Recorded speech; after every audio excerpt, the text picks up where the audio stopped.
राम राम जी। सबसे पहले तो मैं आपको ये कहना चाहती हूँ कि मैं जो भी आपसे बात करने जा रही हूँ वो कोई मैंने किताबों से ज्ञान नहीं लिया। वो सारा ज्ञान मुझे बजरंगबली जी की कृपा से मिला है। और अगर किसी को भी इस चीज़ से आपत्ति है तो मैं उसके लिए माफ़ी मांगती हूँ। हर किसी की अपनी थिंकिंग होती है, अपने विचार होते हैं, सबकी थिंकिंग की मैं रिस्पेक्ट करती हूँ। आज मैं बात करने जा रही हूँ कि शिव जी की उत्पत्ति कैसे हुई। हम सब ने यही सुना है कि शिव अजन्मे हैं, यही सुना है सब ने कि शिव जन्मे हैं। तो ये क्यों कहा गया है कि शिव जन्मे हैं? पहले क्या था? कलयुग। कलयुग में ये इसलिए कहा गया था क्योंकि ये सतयुग में पता चलना था कि शिव जन्मे नहीं है, शिव के भी माँ बाप हैं।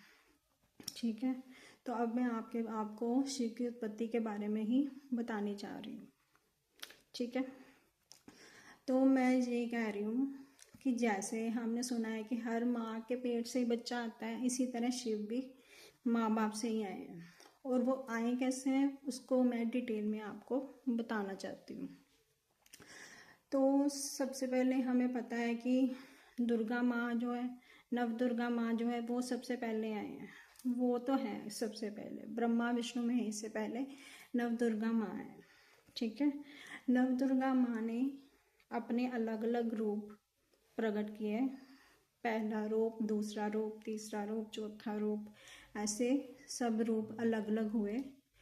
सब ने तप किया, अपने योग किया। जैसे एक मनुष्य भी योग करता है तो अपनी कुंडलिनी जागृत करता है, ऐसे ही सभी माँ के रूपों ने अपनी कुंडलिनी जागृत की। तो सबसे पहले जो सातवां रूप है माँ का, काली माँ का रूप है, उनकी जो कुंडलिनी जागृत हुई तो वो हुई 13 मुंह वाले नाग वाली कुंडलिनी जागृत हुई।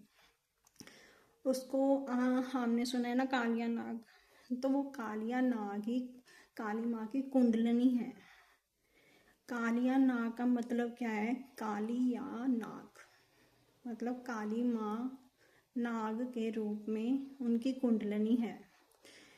फिर कालिया नाग जब उनकी कुंडलिनी प्रकट हुई तो उन्होंने सोचा कि अब आगे सृष्टि कैसे बनाई जाए। तो उन्होंने क्या किया, अपने में से ही एक, हमको पता है कि हर नारी में से मनुष्य निकलता है, पुरुष निकलता है। ऐसे उन्होंने अपनी कुंडलिनी जागृत करके 13 मुख वाले नाग जो कालिया नाग है, काली माँ ने उनमें से अपने शेष नाग जी प्रकट किए। इस तरह शेष नाग प्रकट हुए। ठीक है, जो शेष नाग और कालिया नाग थे, जब वो प्रकट हुए, जब उन दोनों का मिलन हुआ तब हमारे शिव की उत्पत्ति हुई। शिव जी प्रकट हुए जब उन दोनों का मिलन हुआ। जब उन दोनों का मिलन हुआ तभी शिव प्रकट हुए। ठीक है, लेकिन जब शिव प्रकट हुए उन्होंने देखा कि मेरे इर्द गिर्द तो कोई भी नहीं है, मैं कैसे, कहाँ से आया। वो नीचे थे, उनके शिव जी जो थे वो उनके नीचे आए, शेषनाग और कालिया नाग का जो भी है, कुंडलिनी जो भी है, मैंने आपको बताया। तो शिव के अंदर से आवाज आई ओम की, तो उन्होंने ओम का जाप करना शुरू किया।